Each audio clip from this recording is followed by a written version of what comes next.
الشيطان الرجيم بسم الله الرحمن الرحيم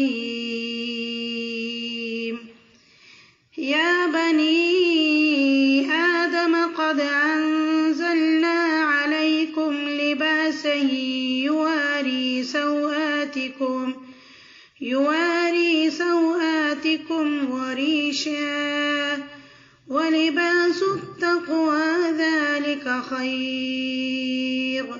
ذلك من آيات الله لعلهم يذكرون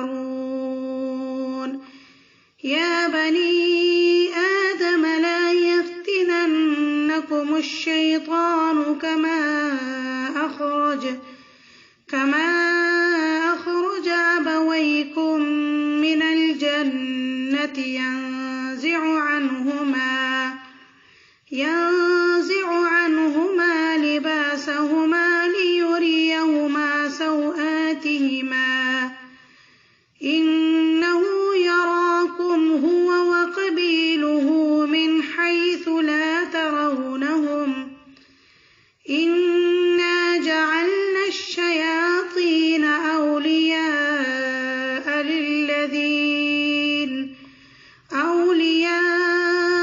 للذين لا يؤمنون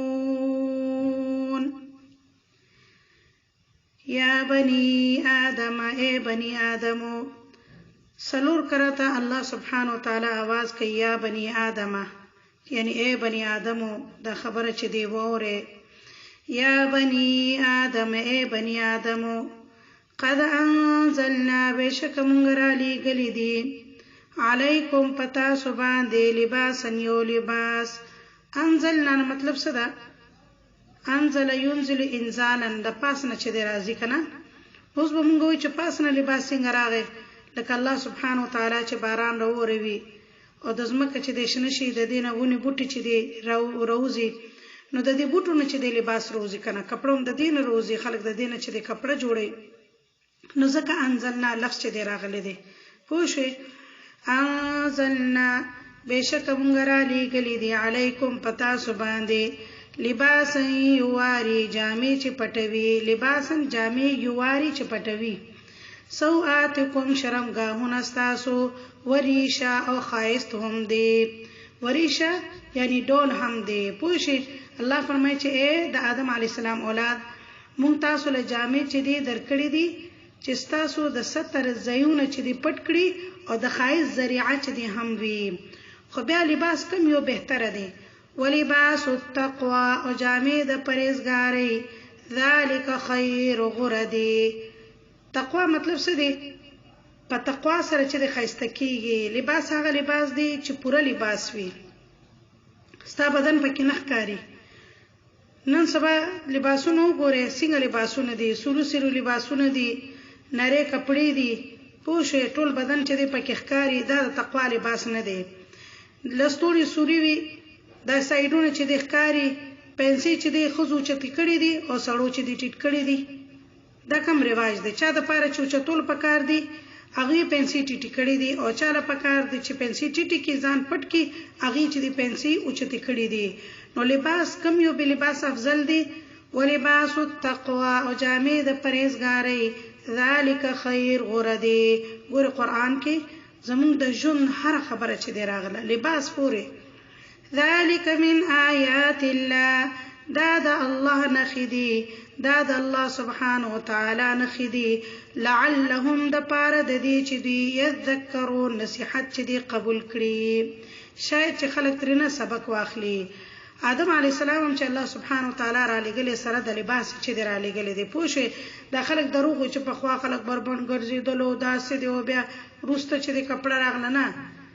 اولنا الله رب العالمین سره د لباس چې دی را لګلې دي یا بنی آدم اے بنی آدمو اے د آدم علیه السلام اولاد لا یفتننکم په فتنه کې دی اونو غورځوي تاسو شیطان یعنی اسنه چې شیطان بیا په فتنه کې غورځوي څنګه کما اخرج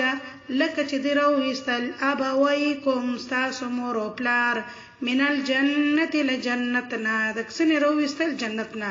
لکه چې ستاسو نیانې کې د جنت نه چې دی راویستلی دي ينزغ عنهما چې وباسي له دوی نه لباسهما د دوی جامې لیوریهما چې ښکاره کړي دوی ته سوآتهما سترونه چې دی د دوی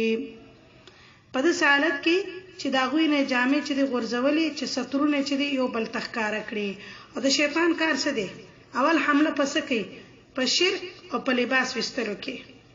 مونږ چې کله چې د چا لباس ډېر لنډ او تنګ وي نری وي ښکاري بدن نو مونږ هغې ته څه وي دا ماډرن ده کله چې لباس چې دی خراب وي هغې ته مونږ ماډرن وایو پوه شئ حال دا دی چې لباس د تقوا چې دی افضل دی انه یراکم بشک ګوري تاسو ته هو هغه وقبیلو د هغه چې دی قوم څوک شیطانان ګوري خو شیطان حدیث کې راځي شیطان کله کله انسان ته چې دی انسان یا بل څه په شکل کې راشي بیا انسان ته ښکاري هسې ورته نه ښکاري من حيث لا ترونهم من حيث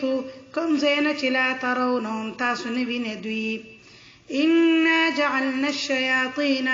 بشک مونږ جوړ کړ شیطانان اولیاء دوستان للذین د هغه خلکو لا یؤمنون چې ایمان نه وروړي بې ایمانو خلکو ملګري څوک دي شیطانان دي او شیطان څه کوي خلکو ته وسوسې چې دی اچي مؤمن ته وسوسه نشي اچولو خو چې کله مؤمن په غفلت کې شي پوه شي ایمان چې د چا کمزوري شي نو بیا چې د شیطان دغه څه شي ملګری شي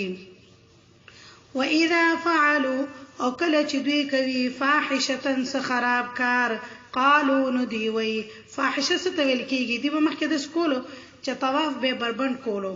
نو دې ته چې دی فاحشه ویل کېږي یعنی هر کله چې دی د بشرمې یو کار کوي نو دی څه وی بعض روایت کې دا راځي چې ښځو به د شپې کولو بربند او سړو به چې دی د ورځې به چې دی بربند طواف کولو قالو نو وای دی وجدنا چې موندلی دی علیها په دې باندې ابا انا خپل پلاران دې د چا تقلید کولو د پلار نیکه یعنی موږ په دې باندې خپل پلار نیکه لیدلی دي چې هغوی به بربند طواف کولو او بل دروغ به دا ویلي والله امرنا بها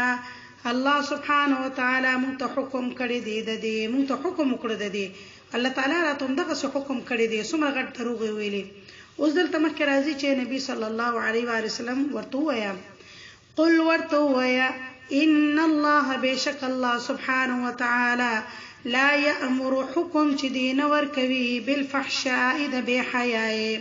یعنی الله سبحانه وتعالى د بې شرمۍ او د بې حیا حکم چې دی نه ورکوي اتقولون آیا تاسو وایئ علی الله د الله په حق له ما لا تعلمون هغه څه چې تاسو پرې نه پوهیږئ آیا تاسو په الله باندې داسې خبرې چې دی تړئ پوه شئ چې خبر ترې هم نه یې ما لا تعلمون اتقولون آیا تاسو څه وایئ یعنی آیا تاسو وایئ الله د الله په حق له ما لا تعلمون چې په خپله پرې خبر هم نه یې ما لا تعلمون هغه څه چې تاسو پرې نه پوهیږئ تاسو په خپله خبر نه یې د خپل ځان نه چې دی خبرې جوړوئ قل ورته ووایه ای نبی صلی الله علیه و آله وسلم امر ربی حکم کړی دی ربی زما رب بالقسط د انصاف ورته ووایه نبی صلی الله علیه و آله وسلم زما رب د اعتدال ساتلو حکم چې دی کړی دی هغه څه حکم واقیموا او نیغ ساتئ وجوهکم خپل مخونه عند کل مسجد د هر مونځ په وخت کې مسجد ویل کېږي سجده کرنے کی جگہ یعنی چرته چې سجده کېږي کنه مسجدون اسم ظرف دی کنه پوه شوې سجده کرنے کی جگہ یعنی د سجده کولو ځای او دا چې د هر مونځ په وخت کې خپل مخونه بیت الله ته چې دی مخامخ ساتئ مسجد د سجده کوونکي ځای ته ویل کېږي ودعوه هغه چې دی بلئ مخلصین خالص ساتئ له الدین هغه دپاره چې دی دین او دا چې یوازې هغه رابلئ څوک الله سبحانه وتعالی خپل دین د هغه دپاره چې دی خالص ساتئ کما بدأکم لکه څنګه چې هغه اول ځل چې دی پیدا کړئ لکه څنګه چې پیدا یې کړئ نو دغسې به دوباره الله سبحانه وتعالی ته مخامخ کېږئ کما بدأکم لکه څنګه چې هغه اول پیدا کړئ تاسو تعودون واپس براشي همدغه شان واپس بچ دې راګرځي څنګه چې دنیا ته راغلي کنه کومه طریقې سره همدغه سي د قیامت پر ورځ الله سبحانه وتعالى ته واپس راګرځي فریقا هدا یوی ډلې تاغه هدایت وکړو وفریقا او یو ډله ده حق چې واجب شو علیهم الضلال پدوی باندې گمراهی یوی ډلې ته الله سبحانه وتعالى سملار خودلې ده او په بل ډلې باندې گمراهی چې ثابت شو خسنګ گمراه شو وجه سبا دې څنګه چې دې بیلار شو وجه دادا انهم اتخذوا الشياطين انهم بشکدوی اتخذوا جوړ کړل شیاطین شیطانان اولیاء دوستان من دون الله سوا د الله نه ځکه چې دوی د الله سبحانه وتعالى په ځای شیطانان خپل مشران کړی دي ويحسبون دوی ګمان کوي انهم مهتدون چې دوی په سملار باندې دوی بیا هم دا خیال کوي چې ګینی په سملار چې دی روان دي حال دا دی اتخذ شیاطین چې دوی جوړ کړي شیطانان خپل دوستان خپل مشران د چا نه علاوه سوا د الله نه د شیطان خبره مني او بیا دې دا ګمان کوي چې زموږ لار سم ده هم د سده اکثر خلک چې غلط لار اختیاري کنه څوک چې ورته غلط کار مکوي شرک چې دې مکوي بدعت چې دې مکوي د خپل ځان نه چې دې دین ما جوړوي ظلم او زیاتې مکوي رشوت او حرام چې دې مکوي سود چې دې ما اخلي نو دې سوي انهم مهتدون دي دا خیال کوي چې دې په سم لار چې دې روان نه خبرې کو موږ څه نه دي کړی موږ څه کړی دي دا غلط خلکو نه دي غلط خلک چې ورته چې دا کار خو غلط دي کنه موږ څه کړی دي موږ نیو خبر موږ دا کار نه دی کړی دا غلط کار نه دی ټول خلک دا کار کوي دي دا فکر کوي چې دا صحیح لار ده بیا د سیو لکه دی بچی دی بربند طواف کولو